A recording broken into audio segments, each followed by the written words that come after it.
Now, I wonder if you will do for me, because I came last year to the Hollywood Bowl to see you play with Queen. Thank you. Thank you very much. You blew the place apart. Oh. But the line that you did to address the elephant in the room is just the best line of anyone I've ever heard. I don't remember what I said. You don't remember what you said? No, that was a year ago. What was that? You come out, you blew the What Hollywood... did I say? It's brilliant. Well, I'll remind you of it then. Tell me the story. You come out and you blow the place apart. You're there with Queen, Hollywood Bowl, and you do the first couple of numbers, and it's just sensational. And you turn and you go, well, he's no Freddie Mercury. That's right. Yes, I do say that. It's just brilliant. Yeah, it's good to talk to the audience. Like, you guys are all there together. Yeah. And in many ways, that's how I feel about this opportunity, which has been ongoing for 5 years. Is that I feel like I'm one of them.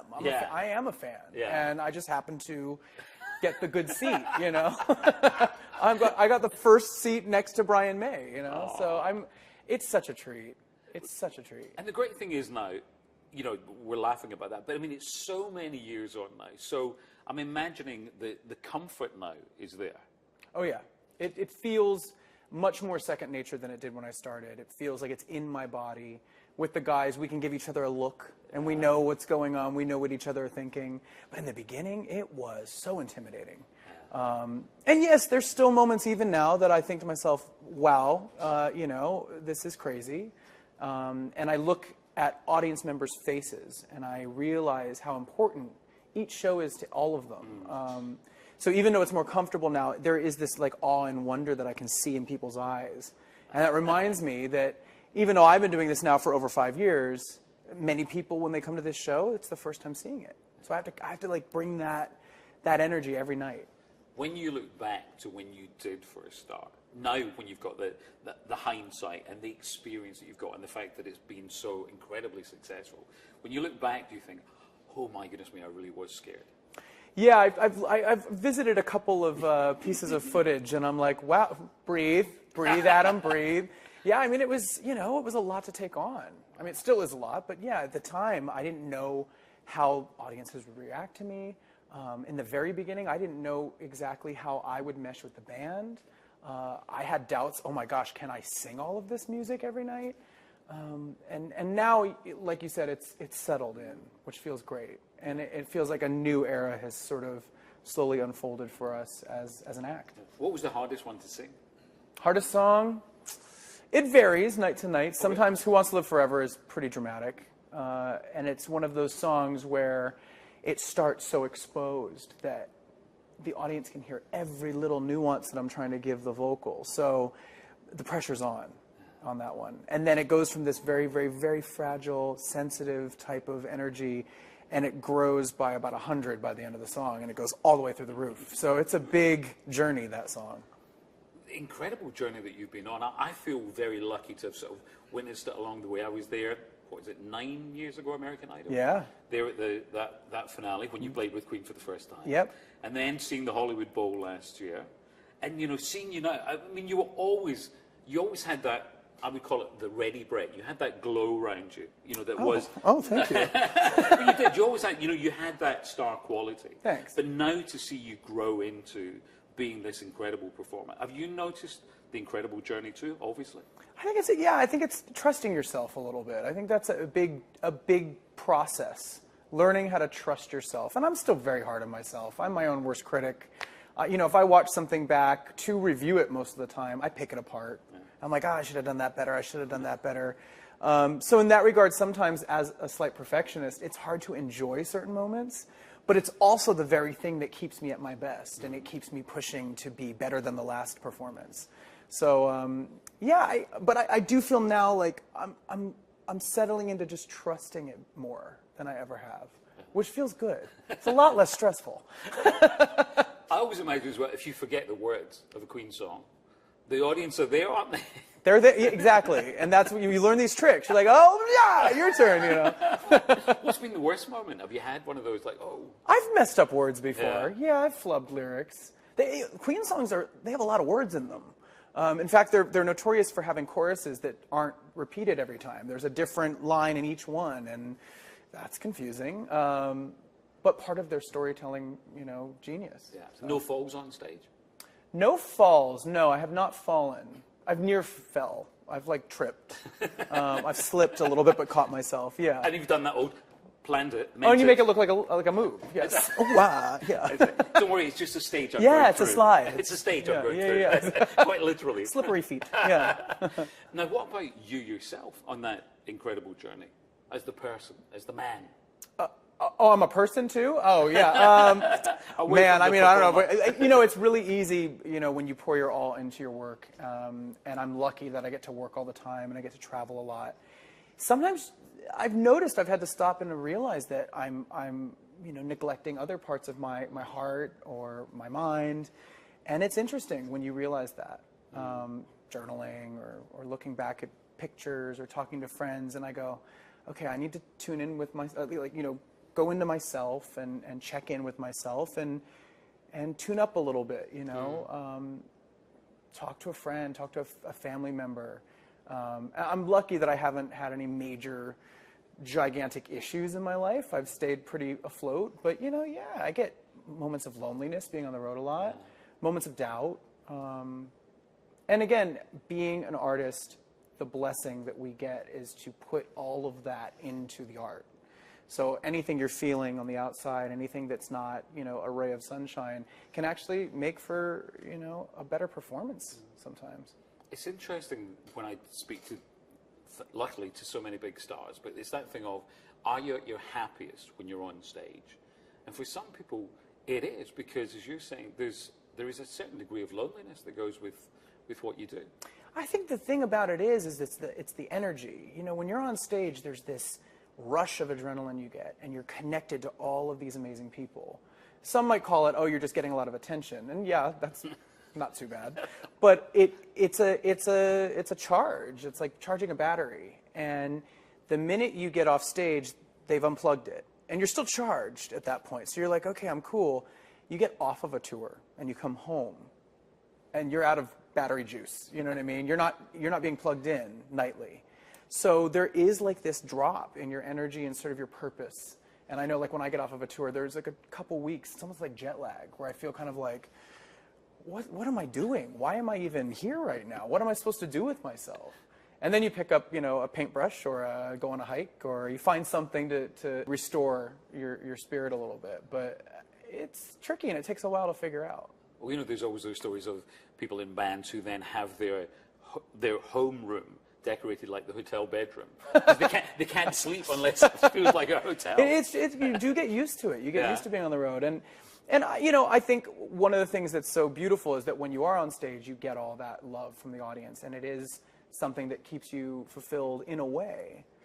But it's also all a spectacle. It's all the persona of the person on stage. You know, it's not the person underneath all that. So there's this sort of double life that I've found that I'm in the middle of all the time. It's definitely interesting, and it helps for writing great music. Helps for that, but from a dating point of view. Oh Lord, dating. I don't even know where to start. Yeah, I mean, I can't begin to imagine, because again, as you're saying, does this person want that Adam or this Adam or? Yeah, and it's not really a simple question to ask somebody either. You know, most people don't really even know the answer to that question. Yeah. So you have to kind of figure it out, and you don't want to be suspicious or, you know, trying to psychoanalyze people when you're on a first date. That's not very attractive. You know, with your pad of paper, like laying down. So what a child was like, you know. I don't know. I think I'm starting to like kind of give it up to the universe a little bit more, and realize that as a creative person and as an artist, we create our moments or our projects, and a lot of control goes into that. And you design it, and you write it, and you rehearse it, and you're in control of it, and then you let it out in front of an audience. But in matters of the heart, it doesn't work that way. You can't write a relationship from your own perspective. It's something that happens naturally between two people. So it's the opposite mentality. It's about giving up control. It's about being vulnerable. It's about letting go. And it's totally counterintuitive to having a career in the arts. Yeah. So it's been an interesting journey, and I still feel like I'm learning so much in both fields, in matters of the heart and dating, and on stage. I'm still learning. Well, you're learning so much, and it's great because you've almost got two careers, haven't you? Because you've got the stuff with Queen, then you've got your own stuff too. Yeah, New I'm album? lucky. New album? Yeah, I'm working on a new album. I've been actually working on it for over a year. Oh, come on, Adam. Yeah, but you know, and I'm an impatient person by nature, but I've really challenged myself to be like, okay, take your time with this one, really stop and make sure that each song you're writing feels like an authentic reflection of who you are and where you're at, an authentic reflection of the kind of musician you are and the type of singer you are. And I think being on the road with Queen has really like informed the sound and the content on this album. You know, and realizing that there's fans all over the world that I've been lucky enough to sing for. And I'm hoping that this album is something that someone that might have come and seen a Queen show would want to listen to. Yeah. Maddest fan experience. Maddest fan experience. I've told this story a couple times, but there was a fan that ended up in the back seat of a car that I was getting into somehow. And she was harmless, but it was very strange. You know, I was like being ushered out of a building into the back seat of a car. The driver was in the front, and in the back seat passenger side, there was this woman, and she was not looking at me. She was just looking straight ahead at the seat in front of her. And I just looked at her, and I was like, I looked back at, who is this? Who is this person? This is my Uber. And then she didn't react. She froze, hands flat on her knees, staring at the seat. I think she thought maybe if she didn't do anything, maybe I wouldn't see her. I don't know. It was very, very strange and very funny. Oh, that's absolutely brilliant. Do you have any superstitions before you go on stage? Anything you have to do? Nah. No. Sometimes maybe I wonder, like, if I had a superstition, it might kind of be nice, but I don't. And vocal warm-ups? Big? Yeah, a little bit. You know, I try to exercise a little bit. That helps. You know, get the heart rate up. That helps a little bit. Stretch out a little bit. But I've kind of learned how doing the Queen set, it kind of is a warm-up in itself, the way we've structured it. First couple songs kind of get you in the groove. And these are things, I guess, you learn after you've been on the road for a minute. So I'm very thankful for these experiences because I feel like they've made me a more seasoned performer. I don't get as tripped up in my head. I don't overthink it as much as I used to. I don't get as anxious as I used to. Because I used to be a bit of a ball of nerves, actually. Yeah. What's the biggest change that you've seen in yourself? Like I said, I think just relaxing into it a little bit more. It used to be that like the anticipation, even like waking up the morning of a show day, even on tour, I would kind of get sort of intense and start, you know, oh, my voice is, you know, a little bit neurotic about the voice and a little bit of a hypochondriac, which has not totally gone away, but it's definitely calmed down a lot. Trusting myself. Away from the stage, you're always good at giving back as well. Trevor Project is something that you get involved in a lot. How did that come about? I've worked with a couple different charities all around town. I mean, over the last few years, it's been amazing. You know, I've done stuff with them before. We did a charity single a couple years ago. I'm actually in talks right now to maybe develop something with GLAAD. I'm always looking for new ways to sort of get involved and use my platform to give back. So I'm formulating something right now. Oh, I can't really talk about it, but I have something in the works. So I'm very excited about it. Any clues at all? Helping people. good things for people. Yes, good things for my people. Yeah, that's good as well. And again, it is that thing of being in that wonderful situation to be able to give back. It's important. I think it's really important. You know, I think there's so much work that goes into having a career. You know, and a lot of it is just work ethic and being in the right place at the right time. But once you do achieve that, you can't be selfish about the rewards that you get from it. You got to turn it over. You got to share. You know. Just thinking, what's the most surprising thing about you that people would go, wow? I don't know. You know, I think one of the other things that's changed about me is I'm not as self-aware as I used to be, which is a good and bad thing. I don't know. I meet people and they always think I'm going to be like short for some reason. Everybody goes, "You're so tall." I'm like, I'm not that tall, but I guess they just assume that I'm a little guy. I don't know where that comes from. Puppet. Yeah, I guess. I don't know where that comes from. I'm 6'1", ladies and gentlemen. 6 feet tall, and the shoes usually help. Absolutely. So, yeah, it's usually about 6'2", 6'3", maybe 6'4" if a wild night, you know. How high the heels get. Yeah, and they do get high. In terms of when you're singing in the shower, what do you sing your own hits? you sing Queen hits? What do you sing? I usually don't sing in the shower if I'm showering in the morning because I'm still waking up. And those acoustics. I'm not a morning person. I'm like, oh, shower, wake me up. But yeah, if I have to do if I'm getting ready for something, I don't know. I sing whatever's in my head. Sing whatever I was last listening to, or if I want to go over something that I'm going to sing later, I'll sing that. I mean, I don't know. I don't think about it. I don't know. Yeah. I'm always kind of humming to myself, though. Yeah. Obviously, when you look at you on stage, I mean, there's no one more perfect for a wonderful musical theatre role as well. Maybe someday, yeah. I mean, that's definitely my origins. I come from the theater. I grew up doing theater. That was my first real love. It was the first time when I was a kid that I made friends with people that were like me, that were, you know, imaginary. They were in their imaginary world. They wanted to play dress up. They wanted to perform for people. It was the first time I had a group of friends that understood who I was. And that community has always been really a big, important draw for me for the theater world, and probably why I loved it so much. And then, you know, growing up, doing it all through school and high school, and then into my 20s here in LA. And then slowly kind of, I still love theater, but I started being really drawn to being an artist and being able to create it myself. But I do miss that community. Yeah. And I love the art of theater. I go to shows all the time. I have a lot of friends that do theater, and I think someday I'll probably end up on stage in something. Yeah. Which role would you choose? Because the interesting thing is, as you get older, those roles that you think you can play, and then they start slipping away a little bit. Yeah, tell me about it. I don't know.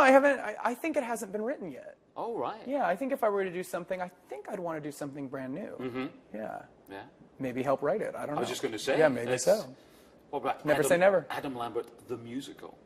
No, I don't want to. No, I don't want a musical about my life. It's not that interesting. But I'll play about somebody else. Yeah. No, you see, it'd be great. It'd be like Neil Simon used to always say he wanted to have a play called Neil Simon, and he would be in it. That's not narcissistic at all. No, Neil Simon in Neil Simon by Neil Simon at the Neil Simon. So you've got to think about that, Adam. It's very meta. Yeah, exactly. Is there anything that you've got on the sort of the, I don't want to say the bucket list, but I mean on the list of to-do things that you think of? Well, kind of related to this theater idea is that I definitely love the acting thing. I've done a bit of it here and there on television, film, and I'm doing some more. I have something in the can already that I can't talk about yet. Too many secrets here. Come on. I made a deal with somebody I wasn't supposed to talk about yet. But yeah, I'm definitely like looking at opportunities like that, acting roles and stuff, musical and non-musical. Right. So. That's definitely something I'm very, very interested in. And maybe something in the fashion lifestyle arena at some point. Right. I'm a product whore. And I have an online shopping problem. Oh, really? I like cool things. I like Yeah. stuff, Yeah. So maybe I'll try my hand at making some stuff. All right. But is it that late night obsession when you go online and then you think, oh, well, just order? Yeah, it's too easy. It's way too easy. And all those sites let you just return stuff if it doesn't work out. I'm like, oh, it's non-committed. Yeah, it's fine. Let's just try it. Yeah.